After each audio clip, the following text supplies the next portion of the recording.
우리에게 주시는 하나님의 말씀은 사도행전 28장 11절에서 14절입니다. 석 달 후에 우리가 그 섬에서 겨울을 난 알렉산드리아 배를 타고 떠나니 그 배의 머리 장식은 디오스 구로라.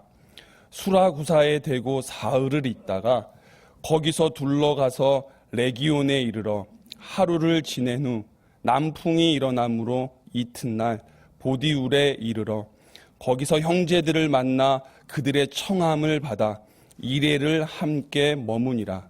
그래서 우리는 이와 같이 로마로 가니라. 아멘. 제 목소리가 심하게 잠겼습니다. 들으시기 거북하시더라도 양해해 주시기 바랍니다. 70년대 말, 그러니까 제가 사회생활을 하던 20대 청년 시절의 일입니다. 어느 날 퇴근 시간 즈음에 어머님께서 제 사무실로 전화를 하셨습니다. 말씀인즉 어떤 분이 저를 꼭 만나기 원하므로 퇴근하는 즉시로 집으로 와주면 좋겠다는 내용이었습니다. 퇴근 후에 집으로 갔더니 한 외국인이 어머님과 함께 거실에 있었습니다. 어머님께서는 그 외국인이 미국인 선교사님이라고 제게 소개시켜 주셨습니다. 어머님을 만나기 위해 저희 집을 방문했던 그 선교사님이 몇 시간 동안이나 저를 기다리고 있었던 데는 까닭이 있었습니다. 당시 제가 살던 아파트 거실 벽에는 유리에 새겨진 용 그림이 걸려 있었고 벽 아래쪽에는 용이 새겨진 바둑판이 놓여 있었습니다. 용 그림은 제가 구입한 것으로서 소재가 특이하게 유리일 뿐 대단한 예술작품이었던 것은 아닙니다. 그러나 바둑판은 달랐습니다. 그 바둑판은 제 가족 중 한 분이 선물 받은 것이었습니다. 그런데 그분이 바둑의 문외한이어서 당시 바둑을 즐겨두던 제게 양도해 준 것이었습니다. 흔히 볼 수 있는 바둑판이 아니라 바둑판을 한가운데에 두고 바둑판 사방으로 두 마리의 용이 각각 다른 방향으로 바둑판을 휘감고 있는 조각품이었습니다. 그리고 두 용의 등에는 각각 흰 돌과 검은 돌을 넣는 그릇이 파여 있었습니다. 여러 나무를 잇대어서 만든 것이 아니라 하나의 거대한 통나무를 그렇듯 정교하게 조각한 바둑판이어서 누가 보아도 단순한 바둑판이 아니라 대단한 예술 작품임을 알 수 있었습니다. 그 바둑판으로 바둑을 두면 돌 하나하나의 의미가 더욱 새롭게 느껴지곤 했습니다. 어머님을 만나러 저희 집을 방문했던 미국인 선교사님이 유리에 새겨진 용 그림과 용이 조각된 바둑판을 보았습니다. 그리고 어머님께 그 그림과 바둑판을 당장 내버리라고 말했습니다. 용은 사탄의 상징일 뿐 아니라 자기가 보기에 그 그림과 바둑판에 이미 귀신이 집을 짓고 살고 있다는 것이었습니다. 어머니께서는 그 그림과 바둑판은 아들 것이므로 당신이 함부로 처분할 수 없다고 응대하셨습니다. 어머님식의 거절인 셈이었습니다. 그러나 그 선교사님은 물러나지 않았습니다. 사탄의 상징일 뿐더러 더욱이 귀신이 집을 지어 살고 있는 용 그림과 바둑판을 집에 그대로 두면 반드시 큰 화를 입을 것이라고 계속 닥달했습니다. 40여 년 전만 하더라도 외국인 선교사님의 말은 절대적이었습니다. 심하게 표현하면 그 시절 대부분의 그리스도인들에게 외국인 선교사님의 말은 하나님의 말씀과 같았습니다. 용 그림과 바둑판을 당장 내버리라고 계속 닥달하는 선교사님을 어머님은 더 이상 감당하실 수가 없었습니다. 그래서 제게 전화하신 것이었습니다. 저더러 직접 와서 최종 결정을 내리게 하신 것이었습니다. 몇 시간 동안 저를 기다리고 있던 미국인 선교사님은 저를 보자마자 어머님을 닥달하던 내용을 제게도 설파하기 시작했습니다. 저 용들은 사탄의 상징이며 이미 귀신이 집을 짓고 살고 있어 당장 내버리지 않으면 큰일 난다는 것이었습니다. 어머님의 의견을 여쭈었더니 선뜻 내키지는 않지만 선교사님으로부터 그런 이야기를 듣고서도 용 그림과 바둑판을 집안에 그대로 둘 수는 없지 않겠느냐고 말씀하셨습니다. 할 수 없이 제가 선교사님께 날이 밝으면 용 그림과 바둑판을 처분하겠다고 말했습니다.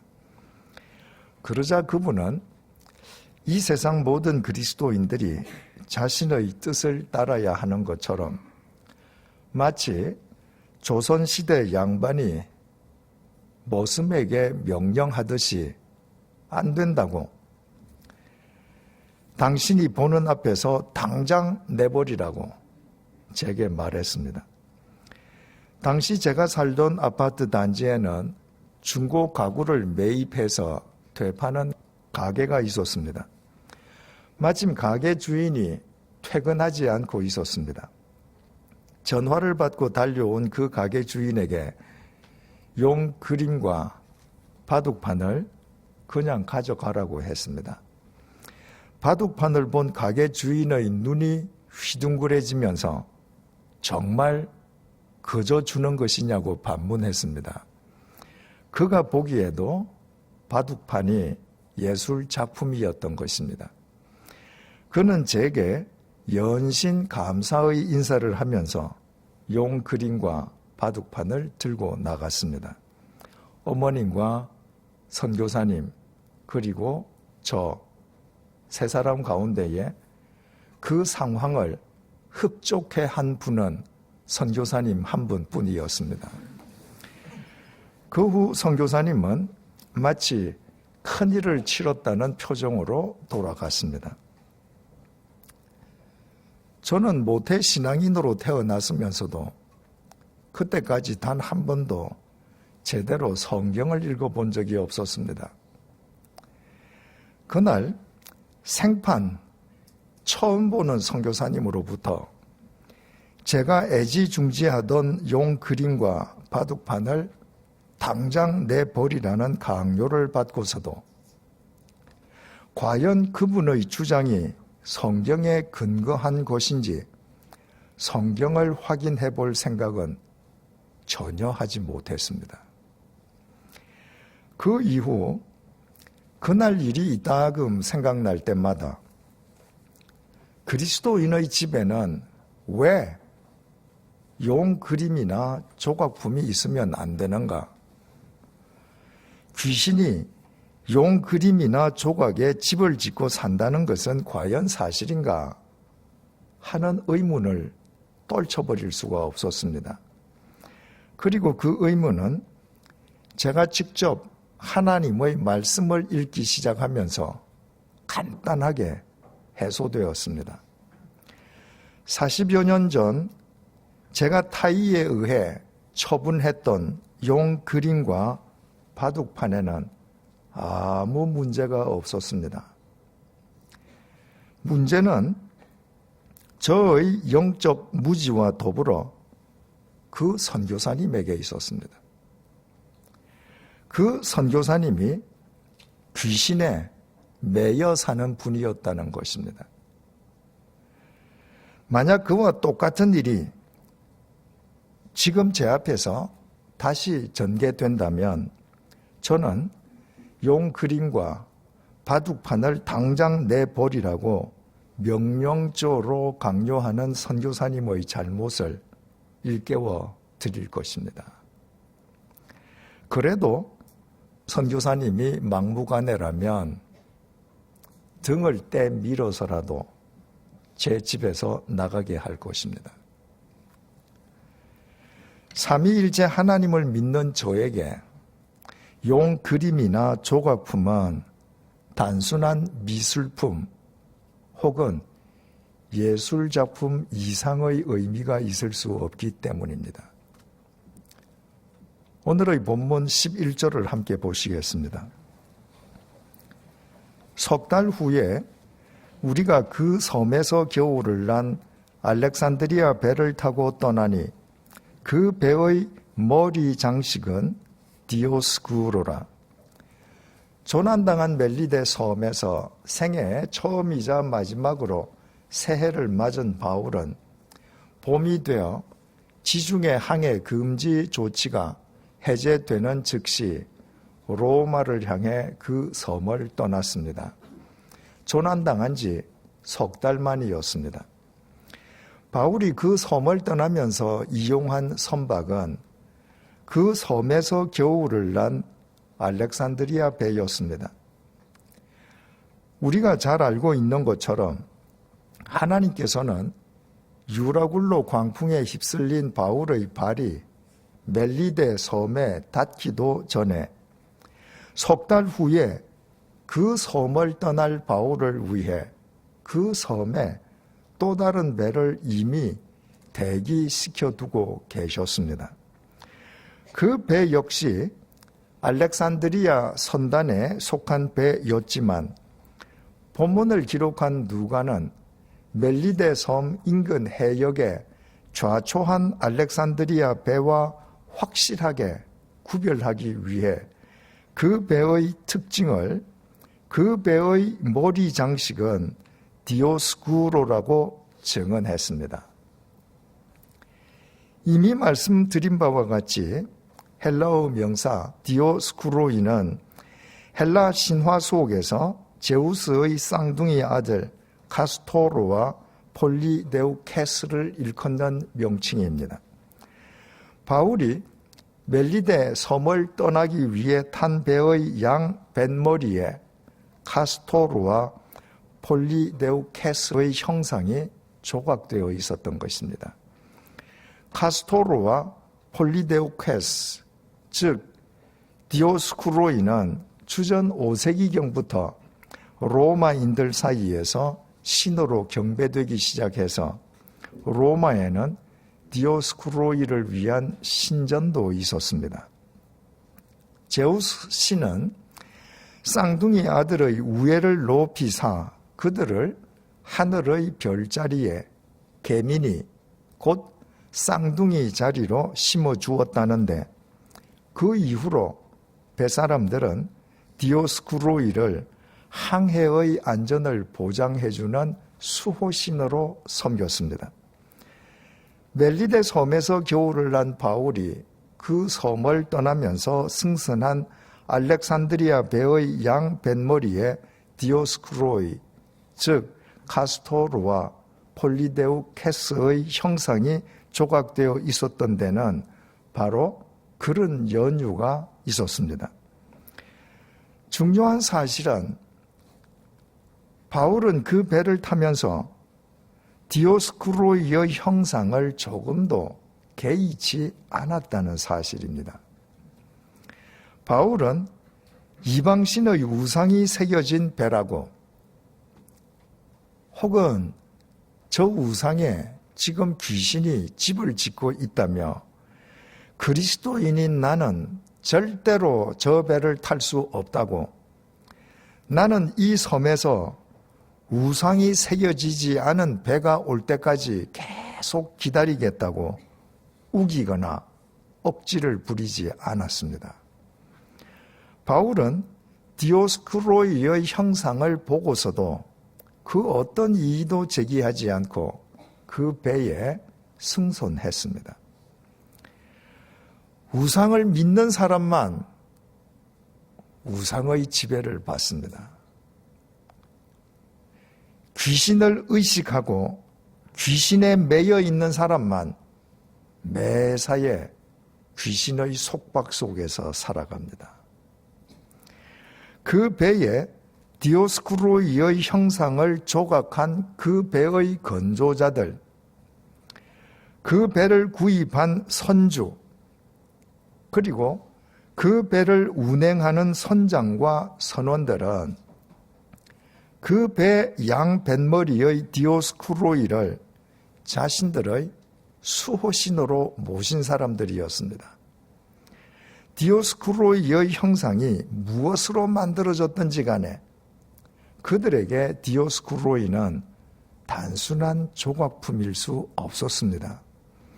그들에게 그것은 그들의 항해를 안전하게 보장해주는 살아있는 신이었습니다. 선장과 선원들은 배에 오르내리면서 그 디오스쿠로이의 형상을 향해 종교적인 예를 갖추기도 했을 것입니다.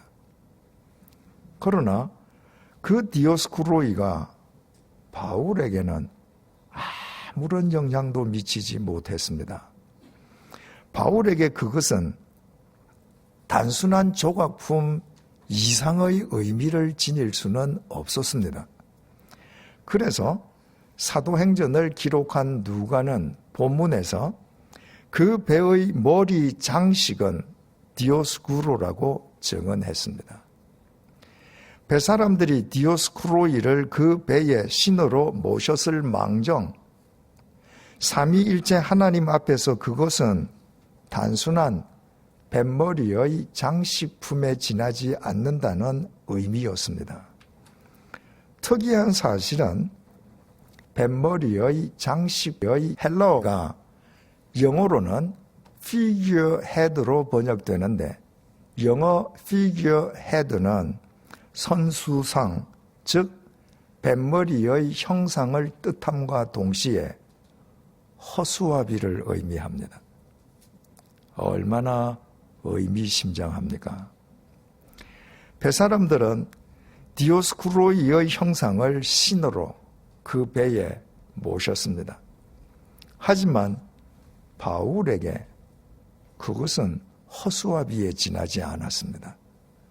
그래서 그리스도인인 바울과 그의 일행은 아무 거리낌 없이 그 배를 탔고 그 배로 무사히 목적지까지 이르렀습니다. 헬라 신화 속의 디오스쿠로이 형상이 새겨진 배였다고 해서 하나님의 통치가 그 배에 미치지 못한 것은 결코 아니었습니다. 뱃머리에 조각되어 있는 디오스쿠로이의 형상과는 상관없이 그 배는 멜리데 섬에서 로마로 떠나야 할 바울을 위해 하나님께서 시간과 공간을 초월하여 동원하신 하나님의 도구였습니다. 바울이 3차 전도 여행 중에 2년 동안이나 체류하면서 복음을 전했던 에베소는 그 유명한 아테미 신전이 절대적 영향력을 행사하던 우상의 도시였습니다. 사도행전 19장을 살펴볼 때 말씀드린 것처럼 아데미는 헬라 신화 속의 아르테미스 여신을 일컫습니다. 헬라 신화 속에서 태양의 신 아폴론의 쌍둥이 누이로 달과 수렵의 신으로 불리는 아데미는 로마 신화 속에서는 다이아나로 불립니다. 그리고 소아시아 반도에서는 동양적인 풍요와 다산의 상징이 되었습니다. 풍요와 다산의 유방을 24개나 지닌 아테미 여신상을 모신 아테미 신전은 고대 세계 7대 불가사의 중의 하나로 뽑혔을 정도로 그 규모가 사람의 상상을 초월했습니다. 그 거대한 신전 속에서 일하는 여사제만 3,000명을 넘었고 신전 노예들의 숫자는 헤아리는 것 자체가 불가능할 만큼 많았습니다. 그 아테미 신전 덕분에 로마 제국 각처에서 몰려드는 참배객들로 에베소는 항상 붐볐습니다. 그들에게 음식과 숙소를 제공하는 업주들, 은으로 아테미 여신상과 신전의 모형을 만들어 판매하는 은세공장이들, 각종 기념품을 판매하는 상인들, 그리고 그들에게 딸린 가족들을 모두 포함하면 당시 25만 명이었던 에베소 시민 대부분이 직접적이든 간접적이든 경제적으로 아테미 신전과 관련되어 있다고 해도 과언이 아니었을 것입니다. 그들에게 아테미 여신은 그들의 생존을 보장해주는 살아있는 신이었습니다.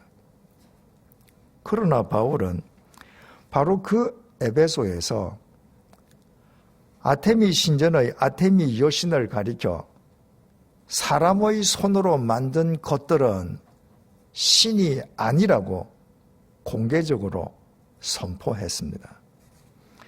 아테미 여신상이 아무리 유방을 24개나 지닌 거대한 신상이라고 해도 삼위일체 하나님을 믿는 바울에게는 사람에 의해 만들어진 그 신상은 단순한 금속이나 돌덩이에 지나지 않았습니다. 에베소 사람들이 그 바울을 가만히 내버려 둘 리가 없었습니다.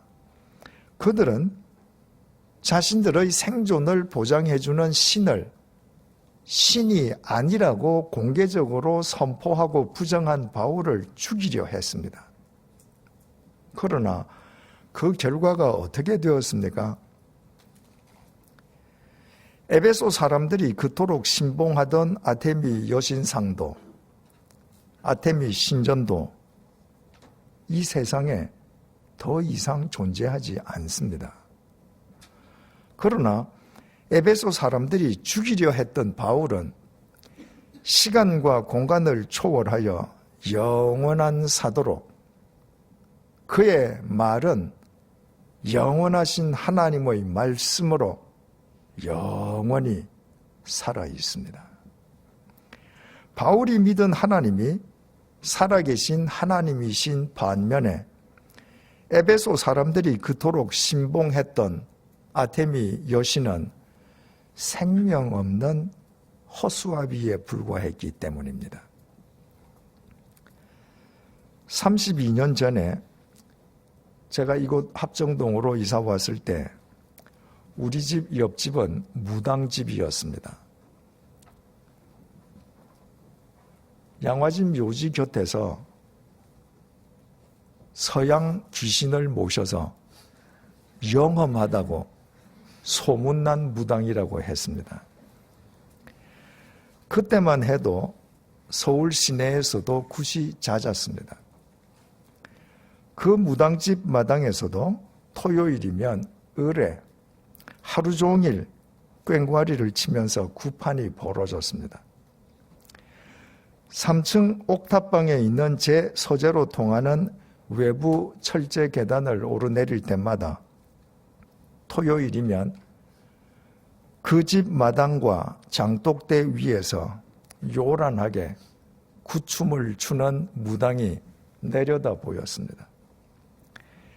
제가 주님의 교회를 섬길 때 매주 토요일이면 무당은 어김없이 자기 집 마당에서 굿을 했고, 저는 그 무당의 굿을 보면서 3층 제 서재로 올라가서 구판의 꽹과리 소리를 들으면서 주일 설교를 준비했습니다. 하지만 무당의 굿과 꽹과리 소리가 제게 아무런 영향도 미치지 못했습니다. 하나님을 믿는 제게 그 무당이 믿는다는 귀신은 허수아비와 다를 바가 없었기 때문입니다. 세월이 흐르면서 무당의 굿 횟수가 점점 줄어들기 시작했습니다. 제가 3년 동안 스위스 제네바 한인교회를 섬기고 돌아오니 무당집에서는 더 이상 굿소리가 들리지 않았습니다. 소문에 의하면 무당의 신발이 딸려서 더 이상 찾는 사람이 없기 때문이라고 했습니다.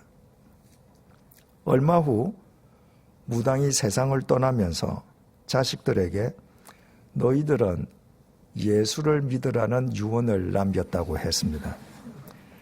그리고 우리 교회가 창립된 이후에 그 무당집은 우리 교회가 매입해서 현재의 알림방과 양화진 봉사관의 일부가 되었습니다. 무당이 귀신을 모셨다며 평생 굿을 했던 집이지만 그 집 역시 살아계신 하나님의 통치 속에 있었습니다. 옛 사람들은 이 세상의 모든 신들도 사람들처럼 반드시 형체를 지니고 있다고 믿었습니다. 형체를 지니지 않은 신은 인간 세상에서 아예 존재할 수 없었습니다. 사람들은 신이라면 이런 형체를 지녔거나 지녀야 한다는 생각, 상상, 바람을 쫓아 자신들의 손으로 수많은 신들을 빚어 만들었습니다. 유사 이래 전 세계에 걸쳐 출현한 모든 신상들의 출처는 이렇게 인간 자신이었습니다. 인간이 금속이나 돌덩이로 만든 신상이 비록 위대한 예술 작품이라고 해도 인간의 피조물에 불과한 신상이 인간의 생사화복을 주관하는 살아있는 신이 될 수 없음은 자명한 이치입니다. 아무리 좋게 보아주어도 인간의 형상을 한 허수아비일 뿐입니다. 그러나 하나님께서는 전혀 다른 분이십니다. 당신이 누구시냐고 묻는 모세에게 하나님께서는 나는 스스로 있는 자라고 대답하셨습니다. 하나님께서는 누구에 의해 만들어진 피조물이 아니라 처음부터 스스로 계시는 자존자이십니다.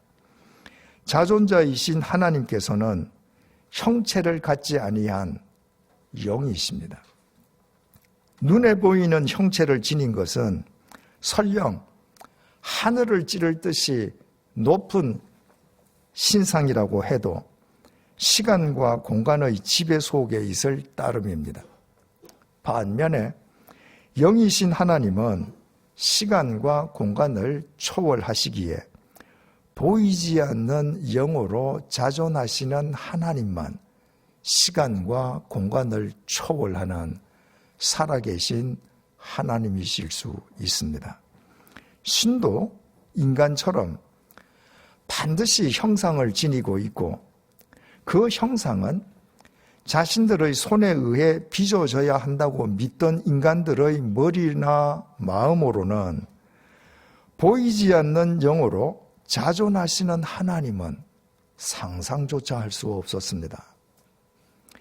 보이지 않는 영으로 자존하시는 하나님께서 인간들에게 당신 자신을 친히 계시해 주심으로 인간은 비로소 그 하나님을 보고 알고 믿고 쫓을 수 있게 되었습니다. 그리고 보이지 않는 영이신 하나님을 믿고 경배하는 방식은 시대에 따라 점진적으로 발전되었습니다. 구약시대의 유대인들은 제사장을 통해서만 제사를 드릴 수 있었습니다. 거룩한 성의를 입은 눈에 보이는 제사장 없이는 하나님께 제사를 드릴 수가 없었습니다. 율법은 제사장의 전유물이었습니다. 눈에 보이는 제사장을 통해 율법을 듣고 배웠습니다. 죄를 사함받기 위해서도 짐승을 죽여 정난하게 눈에 보이는 제물로 바쳐야만 했습니다. 이처럼 눈에 보이는 것을 통하지 않고서는 하나님을 경배할 수 있는 길이 없었습니다. 따라서 그들의 경배는 눈에 보이는 시간과 공간의 지배 속에 있는 예루살렘 성전에 국한되지 않을 수 없었습니다. 눈에 보이는 제사장과 제사를 통해 하나님을 경배하는 예루살렘 성전을 벗어나면 더 이상 보이지 않는 영이신 하나님이 보이지 않았기 때문입니다. 신약 시대에 이르러 예수님께서 인간의 죄를 대신 지고 십자가의 제물로 죽임당하는 영원한 제사를 치러주심으로 눈에 보이는 짐승을 제물로 바치던 구약시대의 제사는 폐지되었습니다. 그 덕분에 그리스도인들은 눈에 보이지 않는 예수 그리스도 안에서 눈에 보이지 않는 영이신 하나님께 직접 나아갈 수 있게 되었습니다. 하지만 천주교회에서는 아직도 교인이 하나님께 직접 용서를 구할 수 없습니다. 교인들은 반드시 눈에 보이는 신부님에게 자신의 죄를 고해해야 하고 눈에 보이는 신부님을 통해서만 하나님의 용서를 받을 수 있습니다. 예배 역시 눈에 보이는 신부님을 통해서만 하나님께 드릴 수 있습니다. 천주교회에서는 신자들이 함께 모여 하나님을 경배하는 처소를 성당이라고 부릅니다. 눈에 보이는 거룩한 성상들이 즐비한 가운데 신부님이 눈에 보이는 거룩한 성의를 입고 눈에 보이는 제사 형식의 미사를 드리는 성당은 누가 보아도 예루살렘 성전처럼 거룩해 보입니다. 그래서 천주교인들 역시 눈에 보이는 성당과 신부님을 벗어나면 보이지 않는 영이신 하나님을 보기가 쉽지 않습니다. 반면에 개신교인들은 처음부터 오직 말씀을 통해 보이지 않는 하나님을 보고 믿고 쫓는 사람들입니다. 개신교인들은 목사를 통하지 않고 자신의 죄를 직접 하나님께 고하고 목사를 통하지 않고 하나님으로부터 직접 용서를 받을 수 있습니다. 개신교인들은 목사 없이도 얼마든지 예배를 하나님께 드릴 수 있습니다. 개신교인들에게는 기도나 경배의 대상인 눈에 보이는 성상이 아예 없습니다. 개신교인들의 예배 처소는 눈에 보이는 성물이나 성상들이 즐비한 성전이나 성당이 아니라 아무 장식도 없는 단순한 예배당일 뿐입니다. 영이신 하나님을 믿는 그리스도인들이 함께 모여 오직 말씀을 통해 보이지 않는 하나님께만 집중하기 위함입니다. 그러므로 적어도 이론적으로는 개신교인들이 예배당 밖에서도 하나님을 가장 민감하게 의식하면서 가장 영적으로 살아야 합니다. 눈에 보이는 그 어떤 형체의 도움 없이도 언제 어디에서나 오직 말씀만을 통해 보이지 않는 영이신 하나님을 보고 믿고 쫓는 사람들이 바로 개신교인들이기 때문입니다. 지금도 에베소에 남아있는 아테미 신전 유적터는 2000년 전 고대 세계 불가사의였던 그 신전이 얼마나 웅대했었는지를 웅변해주고 있습니다. 당시의 사람들은 아테미 신전을 보는 것만으로도 아테미 여신에게 압도당했습니다. 그러나 아테미 신전이 모든 인간을 압도하던 그 에베소도 보이지 않는 하나님의 통치 속에 있었습니다.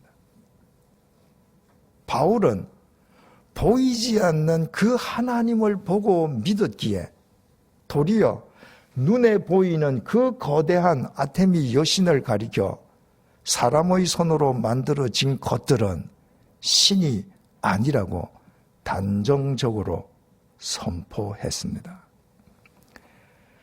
바울이 멜리데 섬에서 탄 배는 뱃사람들의 수호신인 디오스쿠로이의 형상을 뱃머리에 모신 배였습니다. 하지만 바울은 조금도 머뭇거리거나 꺼리지 않고 그 배에 승선했습니다. 바울은 그 배의 주인이 사람의 손으로 만들어진 눈에 보이는 디오스쿠로이가 아니라 보이지 않는 영어로 자존하시는 하나님이심을 보고 알았기 때문입니다. 보이지 않는 영이신 하나님을 믿는 바울에게는 눈에 보이는 것이라면 아테미 여신상이든 디오스쿠로이 상이든 모두 허수아비일 뿐이었습니다.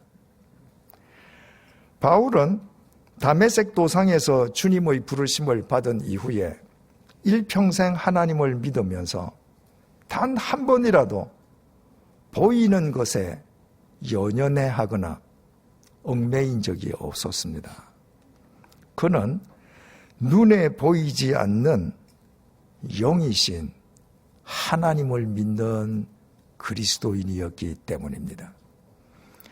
그래서 그는 낮에도 밤에도 새벽에도 군중 속에서도 외딴 고독 속에서도 감옥 속에서도 심지어는 죽음의 유라굴로 광풍 속에서도 시간과 공간을 초월하여 자신과 함께하고 계시는 보이지 않는 영이신 하나님을 보고 믿고 쫓았습니다.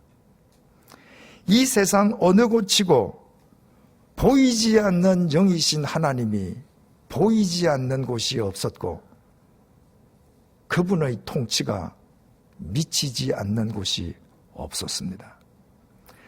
바울은 그 하나님의 히페레테스와 마르티스로 살기 위해 자신의 생을 온전히 던졌고 하나님께서는 그 바울을 시간과 공간을 초월한 영원 속에 당신의 마음과 정성을 다하여 영원한 사도로 심어주셨습니다. 보이지 않는 영이신 하나님을 말씀으로 보고 믿고 따라야 하는 개신교인인 우리에게 그 바울이야말로 영원한 믿음의 표상이 아닐 수 없습니다. 용 그림이나 조각품이 진열되어 있는 곳이라고 하나님의 통치가 미치지 않는 것은 아닙니다. 무당이 구슬하는 집이라고 하나님의 섭리가 닿지 않는 것도 아닙니다. 보이지 않는 하나님은 영이시기에 시간과 공간을 초월하여 언제 어디에나 계십니다. 이 세상이 우리의 인생이 온통 그분의 통치 속에 있습니다. 무엇이든 눈에 보이는 것은 지금 소멸 중에 있음을 의미합니다. 그러므로 영원한 분은 보이지 않는 영이신 하나님, 한 분밖에 없습니다. 결코 보이는 것에 연연해하지 마십시다. 보이는 이 세상의 온갖 아테미 신전과 광풍이 우리를 압도하는 것처럼 보여도 주눅들지 마십시다. 우리가 타야 할 알렉산드리아 배에 디오스쿠로의 형상이 기세등등하게 버티고 서 있어도 피하지 마십시다. 우리의 앞길에 무당의 요란한 구판이 벌어지고 있어도 개의치 마십시다. 눈에 보이는 것은 무엇이든 보이지 않는 영이신 하나님 앞에서는 허수아비일 뿐임을 잊지 마십시다. 언제 어디에서나 보이지 않는 영이신 하나님을 말씀으로 보고 믿고 쫓는 개신교인다운 개신교인으로 살아가십시다. 우리가 어느 곳에 두 발을 딛고 서 있든지 하나님께서 그곳에 분명히 당신의 마음과 정성을 다하여 당신의 나라를 심어주실 것입니다. 기도하시겠습니다.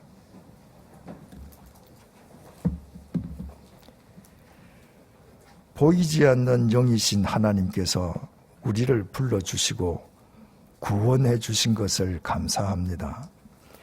보이지 않는 영이신 하나님을 보지 않고도 믿을 수 있는 은총을 주신 것을 감사합니다.